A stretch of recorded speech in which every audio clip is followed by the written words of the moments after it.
Hey everyone, welcome back to the Calling Home podcast. I am your host, Whitney Goodman. Today we are going to be talking about emotional immaturity and how to deal with emotionally immature people. This is a solo episode, and just as a reminder, for the entire month of January, we are dedicated to talking about building our own emotional maturity and dealing with emotionally immature people at Calling Home. We have groups every week to help you with these topics. And if you join the Family Cycle Breakers Club, you'll also get new worksheets, videos, articles, everything delivered to your inbox or accessible on the site every single Monday for the month of January. And as long as you are a member of Calling Home, you get to keep access to that content as well as all other content that we have produced for the Family Cycle Breakers Club. So definitely head to callinghome.co to join if any of this is interesting to you today and you'd like to expand on it a little bit more. But let's dive into emotional immaturity. So most of you probably heard the term emotionally immature from Lindsay C. Gibson's book, Adult Children of Emotionally Immature Parents. I know that was the first time I was really exposed to it. And I think I read that book back in like 2019, 2020-ish. Gibson has been on the Calling Home podcast. I was so honored to be able to interview her. So definitely go back and listen to her episode. I interviewed her last year about adult children of emotionally immature parents, and it is a great episode. She is just a wealth of information. But there are a few key traits that we observe in someone who is emotionally immature. And before I get into those traits, I want to remind you, and I said this in my episode last Tuesday about how to become emotionally mature, is that all of us have the ability to drift in to some emotional immaturity, right? And all of us could benefit from working on our emotional regulation skills and becoming more grounded. And so when I talk about these traits, some people have all of these traits, and those traits show up a lot. And then there's some people who only have a few traits and they show up only when they're super stressed or overwhelmed. And we have to remember that this occurs along a spectrum. There are people who have it much worse, that really have no interest in improving, getting better. They have no self-awareness, very little empathy, and it is very difficult for them to identify that they are behaving in an emotionally immature way. And then there are people who have a little bit more awareness of that on the other end of the spectrum. So let's just remember that when we're talking about this topic. The first thing that you're going to see in someone that is very emotionally immature is an inability to manage their emotions. And they might react quite impulsively. They have difficulty stopping their impulses and they react without thinking about the consequences. They'll have a lot of outbursts. So, frequent displays of anger, frustration, contempt, sadness in like situations that seem very disproportionate. I think it's like the toddler example of like a toddler reacting to not getting the right snack. It kind of is like that, but in adult form. They have a lot of difficulty handling criticism, so they respond defensively, blame others whenever you give them any type of feedback. Emotionally immature people also really try to avoid responsibility at all costs. So they will blame others instead of taking accountability, come up with a lot of very creative excuses, justifications, rationalizations to avoid any type of ownership. And they may rely excessively on others to solve their problems or even make decisions for them. You're also going to find that emotionally immature people lack empathy a lot of the time. And so they may be self centered. They have a lot of trouble thinking about how other people might feel or react to things outside of what they would consider to be a normal reaction or a typical reaction for them. They might also be very dismissive of other people's needs. So they downplay others' needs, especially emotional needs, and ignore them. And they also can be quite emotionally insensitive. So make hurtful remarks or behave in ways that show that they're not emotionally attuned. They might say a lot of things and then be like, oh, it was a joke. I was kidding. Like, why are you being so dramatic? Because they cannot attune emotionally very well. They also have poor relationship skills. So emotionally immature people are quite conflict avoidant, actually, and they may refuse to address issues. Or sometimes they make conflicts way worse because they are combative and argumentative. They also might engage in manipulative behavior like guilt, pity, or other tactics to like try to get their way. And they do this all the time in a lot of different situations. They also might be quite unreliable. They fail to follow through, say, oh, you never told me that. I forgot about it. It wasn't that big of a deal. They are very much more focused on themselves than meeting the needs of others and can feel quite overwhelmed by the needs of others. They also might be quite needy. Despite dismissing everyone else's emotions, they might actually need a lot of reassurance all the time, or attention or validation, and even come across as quite immature, even though they can be like grandiose or narcissistic in some ways. And they also might have a fear of independence. They don't want to make decisions on their own, or they want others to make decisions for them. Emotionally immature people also engage in a lot of black and white thinking. I talked about this quite a bit in the episode on how to be more emotionally mature last week on Tuesday. So they might view situations as all good or all bad, or they have very rigid expectations of others or trouble adapting to change. They also might be quite resistant to growth. So they don't examine their own behaviors or emotions. They're fearful of vulnerability. Things that are required in order to take accountability would be vulnerability and being reflective. Emotionally immature people also show little interest in learning or improving their skills in this area. They often will say that they don't need to. There's nothing wrong with them. They'll become quite defensive if you try to bring up anything that is related to this. So, one of the biggest things that I find among groups of people who interact with emotionally immature family members is this feeling of resentment of like, why can I become emotionally mature or improve my skills, but they cannot? And some people stay emotionally immature for their entire life. And it's kind of hard to explain why some people grow and why some people don't. I think it's a complex interplay of factors like exposure to certain life events, personality, genetics, who you were raised by, where you were raised, all of these factors, what you were exposed to can contribute to this. But it can be quite frustrating for family members of emotionally immature people who are listening to podcasts like this and trying to grow and change. And their family member absolutely refuses to even admit that they could benefit from some of that work. So I think it's important to remember that emotional immaturity is not necessarily like your fault, but it is your responsibility to manage and to deal with. And unfortunately, a lot of the things that can lead to emotional immaturity are things that we, I should say, fortunately, have a lot of empathy for, but they can also lead to a lot of negative consequences relationally in your life. So, people who are emotionally immature are likely to have experienced, childhood trauma, emotional neglect themselves. They were not given a lot of opportunities to develop or to learn independence or resilience. They may lack emotional education and they're still not trying to get it today. And they could have some type of mental health issues. Of course, you're going to see emotional immaturity, in some personality disorders or some mental health conditions that makes it difficult to relate to those people and might make them very difficult to interact with. So let's dive into some strategies for interacting with emotionally immature people. And in the book, Adult Children of Emotionally Immature Parents, Dr. Gibson shares 3 approaches to help you manage your interactions with an emotionally immature parent. And I'm going to break down these strategies that she goes through in her book, but I think that you can apply these to any emotionally immature family member, whether that's a grandparent, a sibling, a cousin, aunt, uncle. It does not have to just be a parent or even a boss. These are strategies that can be useful to you across the spectrum of relationships.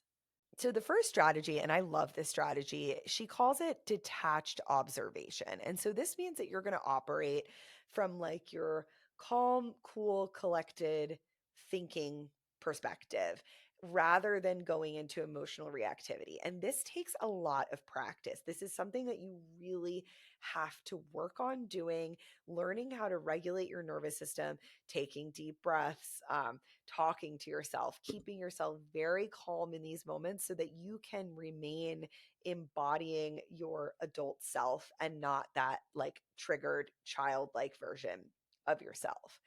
And so you really want to try to stay detached and observe these interactions almost as if you were a scientist, a therapist, someone who is sitting there and just looking at this person and going, huh, that's interesting. Instead of looking at it to react to, you're looking at these behaviors to observe.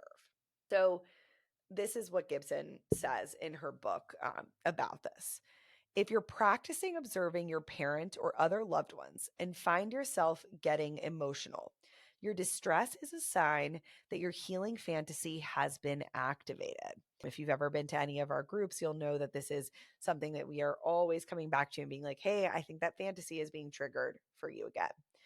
You've fallen back into believing that you can't be okay if they don't validate you. If you start slipping into your fantasy that you may be able to get the other person to change, you'll feel weak, vulnerable, apprehensive, and needy. This extremely unpleasant feeling of weakness is a signal that you need to shift out of responding emotionally and move back into observing mode. Gibson from Adult Children of Emotionally Immature Parents. And so some of the things that she says you can try to do is narrate your experience instead of their experience. So try to think about, okay, I'm feeling a little bit anxious right now when they did that. I'm going to tap back into my breathing. I'm going to notice something in this room. Oh, that's interesting that they made their face change like that. How did that make me feel? And really trying to stay grounded in that I am aware of how I'm feeling. I am not out of control. I am fully present in this experience. I am not a helpless child. And if I stay aware and on alert for how I'm feeling, I will know if and when I need space to remove myself, how to respond. I can stay grounded. And if they're still getting to you, this is where that awareness piece comes in. If you notice yourself getting triggered, especially to that like childlike version of yourself, then that is a moment where you decide, I need to put some physical space between us. I need to hang up the phone, leave the room, go to the bathroom. I need to do something to break what is happening right in this moment so that I can come back to it later or decide that this is something that we cannot talk about. The next strategy that you can use is maturity awareness. So, this is really about expressing and then letting go. And this is about not trying to always control the outcome, what the other person does, how they react, etc. Tell the other person what you want to say in as calm and non-judgmental a way as you can. And don't try to control the outcome. Explicitly say what you feel or want and enjoy that act of self expression, but release any need for the other person to hear you or change. You can't force others to empathize or understand. The point is to feel good about yourself for engaging in what I call clear, intimate communication.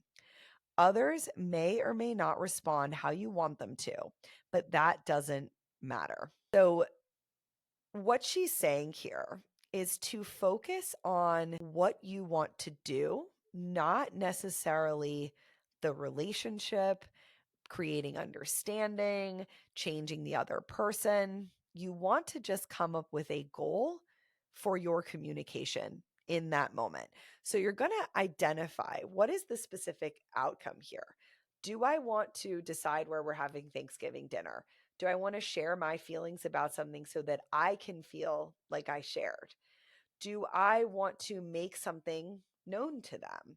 Do I want to get them to answer a question that I have? But come up with a clear objective for the interaction when it is something important. So she talks about, really focusing on the outcome, not the relationship, because many people, when you're interacting with an emotionally immature person, you're trying to get them to understand and empathize and validate. And if you accept they don't have that capability, I have this one specific thing that I want to get out of this conversation, that's what I'm going to focus on. And this is a great strategy to use when you have like an important conversation, something that needs to be established, a goal, an upcoming event, etc. Gibson also says, you're managing, not engaging. So instead of emotionally engaging with emotionally immature people, set a goal of managing the interaction, including the duration and the topics. And this again just brings you back to this feeling that I have control over what I talk about, where I go with this person, what kinds of things I do with them. Like, I am not a helpless child. And if I am choosing to maintain a relationship with this person, I can have control over some of the aspects of that relationship. She also says that you may need to repeatedly redirect the conversation where you want it to go. And you may want to gently ease past attempts to change the topic or bait you emotionally. Be polite, but be prepared to address the issue as many times as it takes to get a clear answer. Emotionally immature people don't have a good strategy for countering another person's persistence. Their attempts at diversion and avoidance ultimately break down if you keep asking the same question. As a reminder, also manage your own emotions by observing and narrating your feelings to yourself rather than becoming reactive. And then the third strategy that she lists in her book is stepping out of an old role self. And this is really about, again, embodying that adult version of yourself. So keeping your mind open, being aware of your own thoughts and feelings rather than getting focused on theirs. Often as children, when we grow up in dysfunctional family environments or with emotionally immature people, you get very hyper focused on how to fix the other person, how to control what's happening, how to keep yourself safe, how to know what's coming next. And you get really disconnected from your own self. And so, in this moment, can you try to be focused on you and keeping yourself grounded rather than changing them and getting them to do something? So, stay in your adult role. Do not give in to the emotional needs of your inner child. You can keep your inner child safe. You can protect it. That is not the part of you that is in control or being dominant right now. And then a couple of other like self-preservation techniques that I wanted to give you that, when you're interacting with emotionally immature people and you're choosing to maintain these relationships in your life, which many people do for so many reasons. I know that sometimes when we talk about this stuff, people are like, oh, why would you go through all of this? And it might keep you in contact with other people in the family. It might give you, access to other relationships, to opportunities, because you want to stay in relationship with this person truly just because it matters to you, or you are disabled and you have an emotionally immature person that is helping. You can't move out of the house yet. There's so many reasons why people choose not to cut off family members and why they choose to stay in relationships, that I think we need less judgment of that and more just awareness that some people might want strategies in order to maintain those relationships. And so you can recognize the patterns for what they are, stay aware of them, tell yourself, like, I'm not crazy. I'm seeing this. This is real. This person does act this way all the time, and continue being open to evaluating if the relationship is worth maintaining over time. Things can always change, they can go in either direction. And you can learn how to disengage from certain things respectfully and firmly while staying true to your own values. You do not need to slip into the same emotionally immature behavior that you are being shown from this person. All right. I hope that that is helpful to help you all learn how to deal with emotionally immature people in your family. If you would like more help and support with this, please remember that you can join the Family Cycle Breakers Club at callinghome.co. We really expand on this in so much more detail inside the Family Cycle Breakers Club and give you actual human to human support with other people that are going through these relationships and dealing with the same thing as you. I also think the worksheets on this topic are a great supplement to therapy, or if you're reading this book, Adult Children of Emotionally Immature Parents, that could be really helpful for you as well. And if you have any questions for me, you can always call in to the podcast at 866-225-5466 and leave me a voicemail to ask me a question. We do play the voicemails on the episodes, but otherwise, if you don't leave your name or anything, there's no other identifying information. And we'll be focusing on this topic for the rest of the month. I look forward to seeing you all for the next episode. Please do not forget to subscribe to the podcast, leave us a review. That is what helps me keep this podcast going and keeping it free for all of you. And I will see you again next week. Bye.